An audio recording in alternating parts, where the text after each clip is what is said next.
Hello, this is the pre-lecture video for the first half of Chapter 9.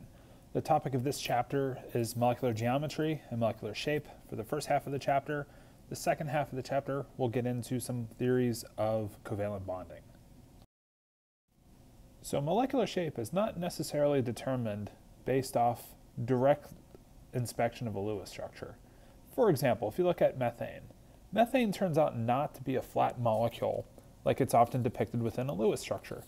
The Lewis structure, though, is still helpful. It's trying to tell us how many bonds there are about the central atom in the molecule. There's 4 domains, or 4 bonding domains about the carbon atom, and then none of them are non-bonding domains. Something like ammonia, similar in structure to methane, but it has 3 NH bonds and then a lone pair of electrons. The issue in these molecules are that the bonding domains contain electrons, that each of the lines in a bond represents 2 electrons. Electrons are negatively charged particles. Each of the dots on a lone pair of electrons represents electrons. These electrons are all negatively charged and repel each other accordingly. So if we have a linear molecule, then the bonding domains of the molecule are going to want to get as far away from each other as they possibly can. If we only have 2 total domains, then the way that those domains can get as far away from each other as possible would be through a linear bond with a perfectly 180-degree bond angle. Now, something like SO2 we're going to see has a lone pair of electrons on the sulfur atom. If we were counting the electrons in the molecule, we'd have 18 total electrons. So we'd have 16 of the electrons on the oxygen. Those 2 leftover electrons are the lone pair on the sulfur atom. So the electron pairs on the central atom and the bonding domains all repel each other closer towards 180-degree bond angles. Now, it's not exactly 120. We'll have to take a look a little bit more closely as we get through the chapter to see the relative repulsions of bonding pairs and electron pairs a little bit different, but we'll come back to that issue. If you look at the bonding in something like SO3, SO3 would be described as having 3 equal length bonds. You might have a double bond, 2 lone pairs, 3 lone pairs, and then the idea of resonance, spreading out that double bond across the molecule such that all of the bonds are the exact same bond order, the exact same length, the exact same type. And then if all the bonds are the exact same, and there's 3 of them spread across our central atom, we have 1 domain here, 1 here, and 1 here, so 3 total domains. The furthest they can get away from each other would be 120 degrees. So if you had something like NH3 or NF3, you'd have nitrogen with a lone pair of electrons. So those electrons are going to repel the bonding pairs downward such that the molecule can adopt the same type of trigonal planar structure as SO3 adopts. So the electron pair is going to exert repulsions on the bonding domain such that we'd have 4 total domains about that particular atom. And so when that's the case, we end up adopting more of a tetrahedral-like shape, but where one of the spots is occupied by a lone pair. And these are just a few summaries of different types of structures. We're going to see a T-shaped structure emerge when we have a central atom that has 2 lone pairs of electrons. So if you're looking at a Lewis structure of ClF3, you might have drawn it like this. When you're drawing a Lewis structure, you have no real concern for the real shape of the molecule. You're just trying to figure out, okay, how many bonds do I have? Where are they? And then where are the lone pairs of electrons? We have 7 times 4, 28 electrons. 24 distributed, so we have 2 extra lone pairs on chlorine. So these lone pairs are going to repel each other. We'd have a total of 5 domains determining the structure of a molecule of ClF3, whereas the NF3 example would have 4 domains. The SO2, SO3 examples 3 total domains and just 2 for the linear case. So we'll take a bit more close of an inspection and look at these types of structures as we continue through the chapter.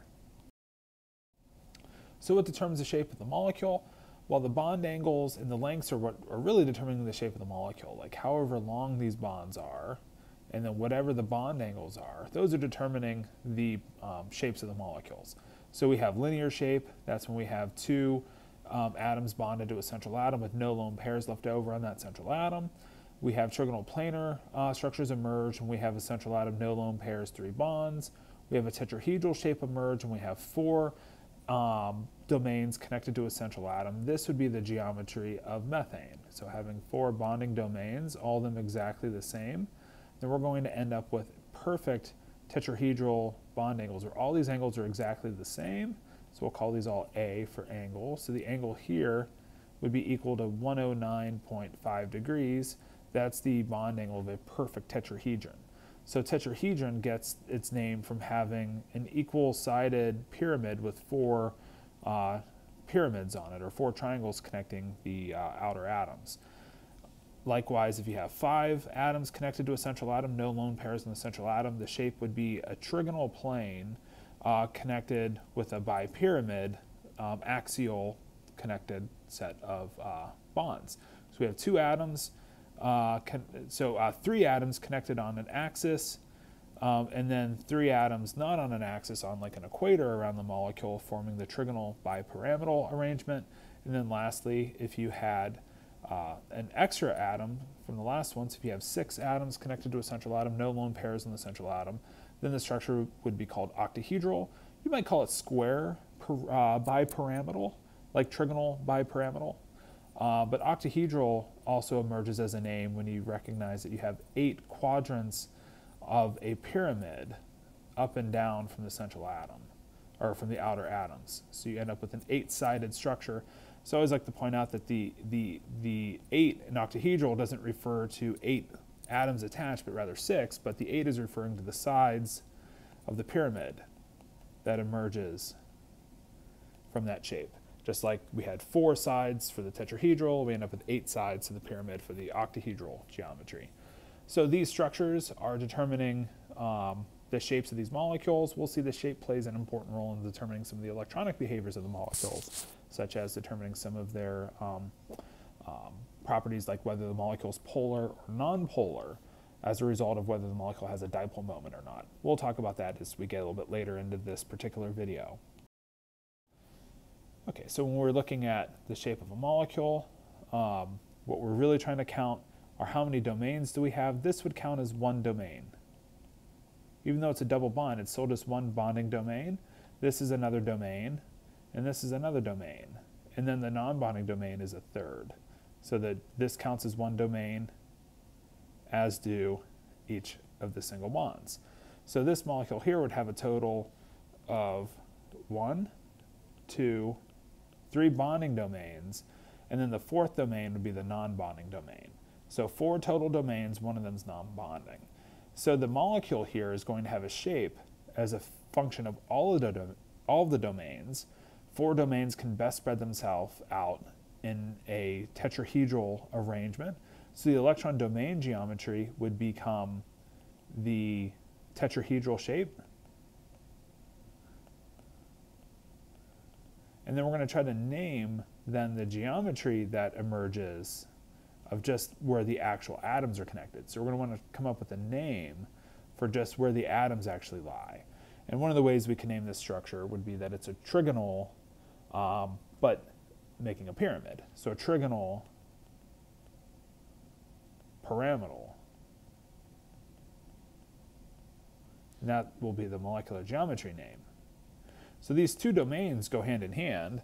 Like, all the domains determine the name we assign and the shape that the overall electron domains take, and then the atoms in their arrangement gets a name based on just where the atoms happen to lie. And of course the 2 go hand in hand, but 2 different names will emerge for structures that have non-bonding pairs of electrons on their central atom. So VSEPR stands for the Valence-Shell Electron-Pair Repulsion model, and it just says that the valence-shell electrons are the ones repelling each other, trying to get out of each other's way, and exerting, if you will, their forces on each other that allow the molecules to adopt the shapes that they do. So 2 domains get as far away from each other with 180-degree bond angles. 3 domains would form with 120-degree bond angles. And then anything other than 109.5-degree bond angles would have the electron pairs too close together. They'd be closer together than 109.5 if we opt to any other type of structure other than a tetrahedral arrangement. So we're trying to minimize the repulsions that the electron pairs have with each other by getting them as far away from each other as possible. But of course we can't get rid of the domains. Like, if a molecule has 4 domains, it has to spread them out somewhere throughout the molecule attached to the central atom. So 4 goes tetrahedral, 3 trigonal planar, 2 linear.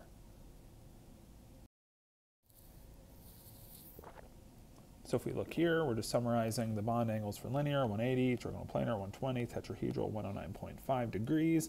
And you can picture the four sides of the pyramid, if you will, for the name tetrahedral and why that name emerges. Likewise, 5 domains, trigonal bipyramidal. So you get the trigonal shape here, all in a plane, but then a bipyramid emerges from the axial 3 set of bonds connected on the axis of the molecule. So we actually end up with bond angles of 120 on the equator and then 90 degrees on the axial to the trigonal pyramidal atom connection. So 90-degree bond angles for some of the atoms and then 120 for others. Octahedral bond angles are all 90 degrees, whether you're looking at atoms on the equator or atoms on the axis. Actually, all of the atoms are exactly the same type of connection. They're all axial atoms, so all the atoms align on an axis within the octahedral shape, unlike the trigonal bipyramidal shape, so all of the bond angles are 90 degrees. Now for molecular geometries, if we're trying to determine the geometry, what we'd want to do is start with the Lewis structure, try to come up with the best one possible. Generally, that means we are satisfying the octet rule for the central atom when we can, not necessarily expanding octets, and we are also not necessarily trying to satisfy the octet rule if it expands and maximizes formal charges. It's like for BF3, usually we're not making a double bond here. We're going to be deficient of an octet. And then for something like PO4 3-, we're okay with 4 single bonds. If we go with a double, we then would be expanding the octet. So usually we're going to stay with just the single bonds. That'll help us try to picture the right structures. We also should probably start thinking and reminding ourselves of resonance, that if we see a molecule like NO2-, which has a nitrogen double bond, single bond in its best Lewis structure with a lone pair on nitrogen, that this double bond is going to be in resonance with the other double bond, such that both bond lengths are equal in length. But still, in this chapter, we would still be counting this as one domain here, one domain here, one domain here for 3 total domains. So we just want to kind of make sure that we can count the total domains correctly, not miss lone pairs on central atoms, because those are going to be important for determining shape. So to determine the best Lewis structure for, say, NH3, lone pair of electrons, so the shape of the molecule should take the tetrahedral shape. So we assign electron pair to one of the spots in the tetrahedron, atoms to the others, and then we assign a name for just the atoms. And the electrons are still there, but they don't really take up much space, so we're just naming the actual geometry for the actual atoms that emerge within the structure for trigonal pyramidal. So then we can go through some of the domains and say, okay, if we have 3 total domains, all of them are bonding domains, then the molecular geometry shape is the same as the electron domain geometry shape of trigonal planar. And if we have something like NO2- with a pair of electrons, then we'd have 2 bonding domains, 1 non-bonding domain with a pair of electrons. So we'd have to have a bent bond in this case. So the bent bond will have approximately 120-degree bond angles due to the electron pair repulsions with a lone pair. Likewise, with 4 total domains, if all 4 are bonding, then the shape of the molecule takes the electron domain geometry shape. So the shape of methane would just be tetrahedral for 4 domains, getting and spreading themselves out as best as possible. So tetrahedral for methane. For ammonia, electron pair results its repulsions on the atoms, still takes a tetrahedral electron domain geometry shape, and then the atoms are in a trigonal pyramidal shape. So a pyramid emerging with a triangular shape. So trigonal pyramidal, and then if you have 2 non-bonding domains with 2 bonding domains, that would be the case of water. So water has 2 single bonds, 2 pairs of electrons. So that should take also the tetrahedral shape, electron pairs in 2 of the spots, and then bonding domains on the other. So the bond here would be predicted to have a bond angle of about 109.5 degrees. Now if you go down further, if you say, well, what about 1 bonding domain, 3 non-bonding domains? That would just be a diatomic molecule. So once you get down to having just 1 bonding domain, that's just a simple diatomic molecule. And of course, a diatomic molecule, just 2 atoms connected together, of course, it'd have to be like a linear connection. So we stop with 2 bonding domains for our structures, can't go any smaller. We need at least 3 atoms to start talking about the geometry of the molecule. If we have 2 atoms, we already know the shape.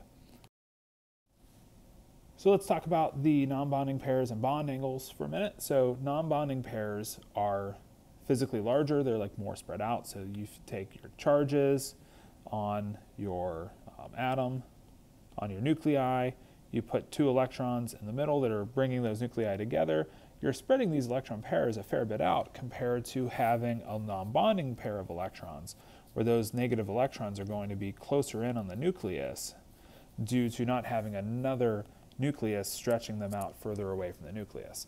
So you end up with a more compact, closer to the nucleus, and then like a wider electron pair for a non-bonding domain. So your repulsions are going to be greater with this electron pair here because it's closer to the nucleus, making for like a wider orbital, so the atoms contract downward. And another good reason why that is because the electron pairs in the bonding domains are spreading out to a greater distance. So like the nucleus of hydrogen is pulling and stretching out that bonding domain compared to the non-bonding domain. So instead of having what we'd expect to be 109.5 degree bond angles, they end up closer to 107. So likewise, if you have 2 pairs of electrons, the problem's even worse. The atoms are going to get even a little bit closer together, but not that close. It's only a couple degrees off of perfect tetrahedral 109.5 degrees. So water's bond angles a little bit less than NH3 and less than CH4. CH4 is perfect 109.5 degree bond angles all the way around the molecule, because there's no way any of the one bonds is somehow exerting a greater force on the other bond, so all the bonds are perfectly 109.5 degrees in methane. What about having a double bond?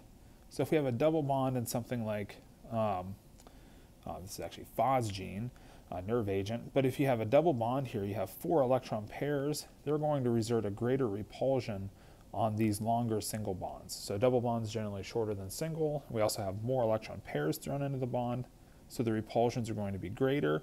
So the chlorine atoms are going to be squeezed together for an angle less than 120, and then the angles here greater than 120 degrees. Now it's still planar. There's still no way or no reason why the molecule would adopt a structure out of planarity, so it's still a planar molecule, meaning all the atoms exist within one plane. If you picture a similar molecule of, in terms of structure to phosgene, perhaps SO3 sulfur trioxide. So SO3, you might go with the Lewis structure with a double bond, 2 singles, negatively charged oxygens, 2 plus sulfur. Now the key would be that you have resonance actually stabilizing, or not stabilizing, you have resonance spreading out this extra double bond over to here, and another Lewis structure where you're down to a single here, and then you have another Lewis structure, you end up with your double bond over here and single over here. So the real molecule will spread out that double bond at all times across all of those 3 bonds, such that all these bonds have an order of about 4/3. You have about 4 bonds being spread across the 3 actual connections of atoms, and so all the bonds here should be the same length, the same type, the same order, so they exert the same repulsions on each other. So the bond angles here actually end up being still perfectly 120 degrees. So still 120 degree bond angles in SO3. So it looks like it would be like the phosgene example, but phosgene has what we call a localized bond, a bond that's localized between the C and the O, so we get a double bond that's always there and never spread across the molecule. In the case of SO3 2-, if we go back to, or not SO3 2-, SO3, this double bond here is being spread across the other connections at all times, such that all the bonds are actually exactly the same. So we have to apply a little bit more thought to something like SO3 to see that the bond angles would actually be all exactly the same. So then if we look at trigonal bipyramidal domain, this is characterized as having atoms connected on an axis. So these would be the axial atoms in this geometry, and then the positions on the equator of the molecule would be the equatorial atoms within this geometry. So you end up with 90 degree bond angles for the axial to equatorial atoms, then the equatorial atoms have 120 degree bond angles. So now this is going to play a role in determining, like, if we're replacing one of these spots with a lone pair, do we choose this atom or this atom, because those are 2 fundamentally different positions within the molecule. So let's take a look at the geometries we get within the trigonal bipyramidal domain. So if all 5 of the domains are bonding, like in the case of PCl5, we have 5 single bonds, no lone pairs on phosphorus. Then of course our molecular geometry also would be trigonal bipyramidal. And then if we lose one of the domains to a bonding pair, so you have a bonding, non-bonding pair of electrons, which domain are we going to choose? So you have 2 choices on the trigonal bipyramidal. Are we going to choose one of the axial position atoms to replace with a lone pair of electrons, or one of the equatorial positions?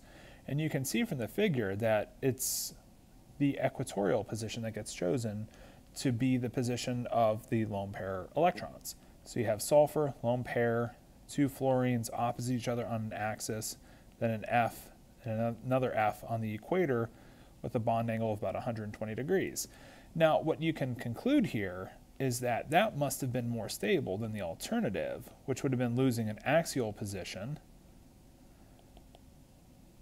and replacing that with the electron pair. And so here you can imagine that this must have led to greater repulsions than in the case of the equatorial position. So we actually had 3 90-degree interactions if we had chosen the axial position, but only 2 in the better arrangement that was actually chosen by the molecule. So we get 2 90-degree interactions in the case of this seesaw geometry. So if you take the structure of something like SF4, you can actually have like an F, S, F, linear connection, fluoride, fluoride, lone pair. And this looks like a teeter-totter or a seesaw. So that's why the molecular geometry name for 4 bonding domains but 1 non-bonding domain is seesaw in the molecular geometry name. Now SF4, 4 bonding domains, not tetrahedral. Tetrahedral has to have 0 non-bonding domains. Here we have 1 non-bonding domain. So in the case of having 2 non-bonding domains, 2 pairs of electrons and 3 bonding domains, that's the case for something like ClF3. So when we're doing the Lewis structure for ClF3, that's 28 valence electrons. So if you do your central chlorine, 3 fluorines, then what we end up with is lone pairs on the fluorines. That's 24 total electrons. And then you have 2 left over. Well, those go on chlorine. So we have 2 electron pairs that are going to take the 2 equatorial positions, because we certainly would not want 2 electron pairs to be 90 degrees relative to each other. That would probably be the worst consideration. But we also turn out not to want them to be 180 degrees relative to each other, because then they would have a bunch of 90-degree interactions. So this geometry here, it's the T-shaped geometry, minimizes the repulsions of the bond pairs and the electron pairs. And the structure, if you were to turn it on its side, looks like the letter T. So this is the T-shaped molecular geometry. So for the molecular geometry, you're trying to come up with some sort of a name for the geometry of just the atoms within the structure. Of course, those geometries depend on the total domains being 5. So the electron domain geometry is still electron domain geometry of trigonal bipyramidal, but the molecular geometry name for ClF3 would be T-shaped. Now finally, when we have xenon F2 has 3 pairs of electrons on the central xenon atom, and so then those are going to take the positions on the equator, on the equatorial position of the atom, and then the fluorines will be on the axial position, opposite each other. So in the case of 2 bonding domains, 3 non-bonding domains, and we have a simple linear atom. So whenever you have a molecule that has 3 atoms connected together, the geometry name should either be linear if you have a perfect 180-degree bond angle, or bent if you have some type of bent bond where it's not 180 degrees, like in the case of water or NO2-. Those are both bent. Okay, so now let's go through the octahedral domain. So the octahedral domain, all 6 of those domains, if they're bonding, then the molecular geometry would be octahedral, just like the electron domain geometry. So that's the case for something like SF6. And so then, I think that's an extra letter. So if we have 1 non-bonding domain and 5 bonding domains, that's still a total of 6, so still within the octahedral domain. Now you can replace any one of the positions on the octahedral geometry with an electron pair and you arrive at the exact same structure. You have a square and then a single pyramid. So you get a square pyramidal geometry. Not square bipyramidal. Square bipyramidal would be two pyramids. We only get one pyramid from the square plane in the central part of the ring of this molecule. So a square pyramidal would be the name for something like BRF5, 5 bonding domains, 1 non-bonding, and then 4 total bonding domains, 2 total non-bonding domains for 6 overall. Still octahedral. And then the two options would be 90 degrees relative to each other or 180. And 180 sounds like it's going to reduce those strong electron-electron repulsions the best. So we put an electron pair opposite each other. And then we have 2 sets of fluorine atoms on an axis together. So that would be the structure for something like xenon F4. Something to point out here is xenon will form compounds. It's the largest, one of the largest of the noble gases. Radon is a bit trickier to work with since it's radioactive. So xenon is the largest of the non-radioactive transition, largest of the non-radioactive noble gases. And it can form some compounds. Now, why would xenon form compounds? Well, of the noble gases that you want to work with, it would have the lowest ionization energy, so it's the easiest to ionize, and so it's the easiest to pair up with something like fluorine. Now, it's not stable. Like, you can't form xenon F4. We saw xenon F2 in a previous example. Like, you're not going to make these compounds and put them in a bottle. But you can make these at low temperatures. They could exist so that you can characterize the molecules, and if you warm them up, they end up decomposing back to xenon and F2.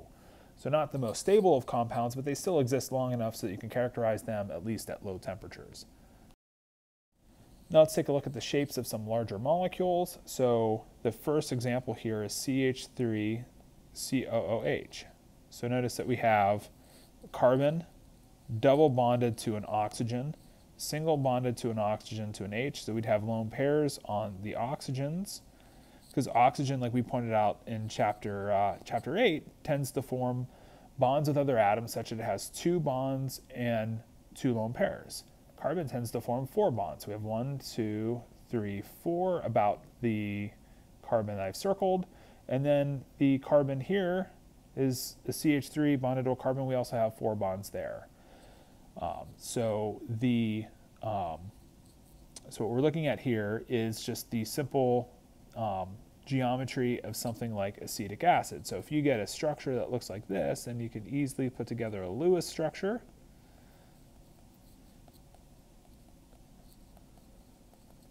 With the idea of get 2 bonds, 2 lone pairs to each of the O's, 4 bonds to each of the carbons. You can even come up with something like CH3NH2 pretty quickly just by going CH3. Now it's just a single bond to the N because that gives carbon 4 bonds. Hydrogen likes 3 bonds in a lone pair. And so we get that pretty quickly and pretty easy to write for something like CH3N2. Now let's talk about polarity. Polarity is pretty tricky, but it's pretty important because CO2 ends up being nonpolar.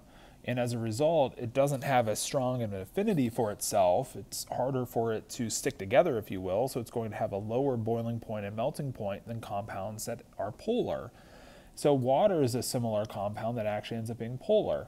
Now, what goes on here is that the 2 oxygens in CO2 are polarized. They have a greater electronegativity than carbon, so they're pulling electrons in the bonding domain closer towards the O atoms.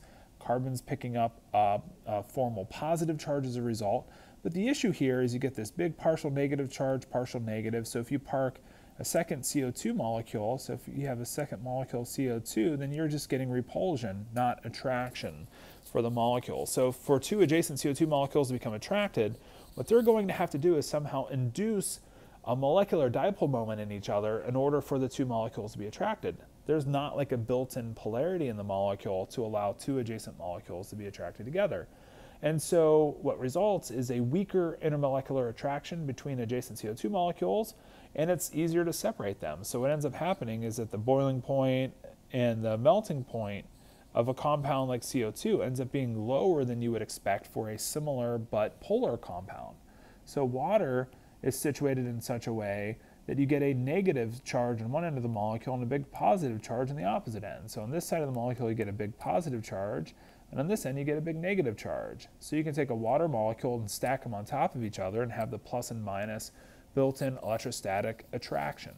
So when you get electrostatic attraction, you can kind of think, okay, in terms of the molecule, do we have a net pole? Do we have a net dipole moment? Well, we do. We have a dipole moment that points towards the negative charge, and you can imagine stacking dipoles or stacking molecules, and they're going to be more attracted when they have these built-in charges in polar compounds. So CO2 and water both contain polar bonds, but only water is a polar molecule, and it has all to do with the geometry and the fact that water is bent and not linear like CO2. So CO2 being linear allows the two dipoles that are pulling away from each other to cancel each other out, so there's no net pole, there's no net dipole moment in the molecule. Another way I like to think of this is if you were to have a molecule of CO2 in the middle of two plates. So let me do a little erasing here for a second. So let me erase this. So if I'm going to put a positive charge over here and a negative charge over here, where's the molecule going? Is it going to fly towards the positive charge or the negative charge? And you may say at first, well, wouldn't the negative charge repel the positive charge? And it might, but it's going to be in such a way the molecule is just going to end up spinning in this electric field. It's not going to experience a net pull towards the positive direction of that field. The one negative charge might, but then the other negative charge is going to see that it's attracted, and the molecule is just going to end up being in a spinning motion. Whereas if water is put a positive charge and a negative plate on water, then the negative charge on water is going to be more attracted to the positive direction of the field, and it will travel towards that plate. And so you can imagine that two adjacent molecules are just kind of following the same idea, that if there's this built-in charge separation in the molecule such that you get a big negative charge on one side, a big positive charge on the opposite side, then two adjacent molecules can be more attracted together, have stronger attraction as a result. So that will lead to an increase in the boiling point and the melting point that you might expect for a molecule that didn't have that type of polarity built into it. Okay, now before getting into valence bond theory, I will say predicting dipole moments, we'll have to go through a lot of examples in lecture so we can look at different types of molecules, so we can start to predict which molecules should or should not have dipole moments. We'll get into the properties of liquids as we get into chapter 11 later in the course. So valence bond theory has to do with the overlapping of orbitals to make bonds. So if you imagine two electrons in a 1s orbital, that these electrons can overlap here, bring the nuclei together as you get the negative electrons of each of the atoms attracting to the opposite nuclei and pulling together these orbitals in such a way, and seeing this overlap. The overlapping of orbitals is one type of bonding theory for why bonds exist. So if you take like a 3p orbital, the largest orbital of chlorine, and then the 1s, the valence orbital of hydrogen, you can get overlap here in terms of overlapping of orbitals.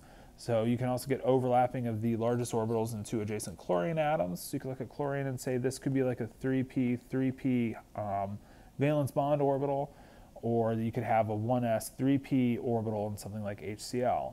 So it gives us an idea that overlapping orbitals could be the origin of bonding, so that the electrons can be spreading out their spinning motions into the neighboring atom.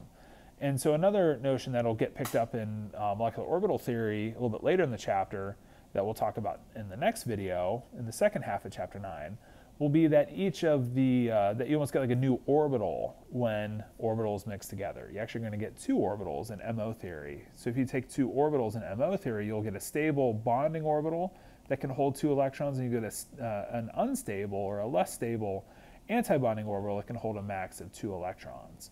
Okay, and so you get this idea that just like atomic orbitals can hold 2 electrons, molecular orbitals as well can hold 2 electrons each. And so we'll be picking up more of those ideas as we get into MO theory in the second half of the chapter. So valence bond theory also helps us understand that you can't just keep compressing a bond. So you can imagine taking the positive nuclei, each of the electrons on an H atom, bringing them together, so at far separation, the atoms have a relatively high energy, And so if we keep separating the atoms, have one H here, one H further away, that the energy is plateaued and it's no longer increasing anymore, so it's plateauing at 0. But bring the atoms together, the energy drops as we're making the bond. So you get the maximum overlap between the hydrogens at about 0.74 angstrom. If you keep pushing the atoms together, what happens is your like charges start to repel. So the two nuclei begin to repel each other, and then the two electrons begin to repel each other. So you get nuclear repulsions. You also get electron repulsions when you keep contracting the atom beyond its ideal or optimal bond distance. And so then, of course, we learned back in chapter 7 that as the atom sizes grow larger, then the bond lengths grow larger as well. So you can get some bond length trends as they relate to the size of atoms with our understood left to right trends following chapter 7. So from valence bond theory, orbitals can overlap, and then when orbitals do overlap, their electrons are being attracted to the neighboring nuclei, and that's a net stabilizing effect, and the energy drops. So we get the potential energy dropping in the case of making bonds, and then if you have your bond made, you have H2 made here at its optimal bond distance of about 0.74 angstrom, that it costs energy to then break the bond. So if you want to go back to having two separated H atoms, then you have to have energy absorbed by the bond in order to have it then broken. All right, well, that's the first half of chapter 9. I don't think we did a lot of examples here today on dipole moments, so we'll look at some more examples of predicting which molecule should or should not have dipole moments in lecture for this material, and we'll move into talking about molecular orbitals and molecular orbital theory in the second half of chapter 9 next time. All right, thank you for the attention. See you in class.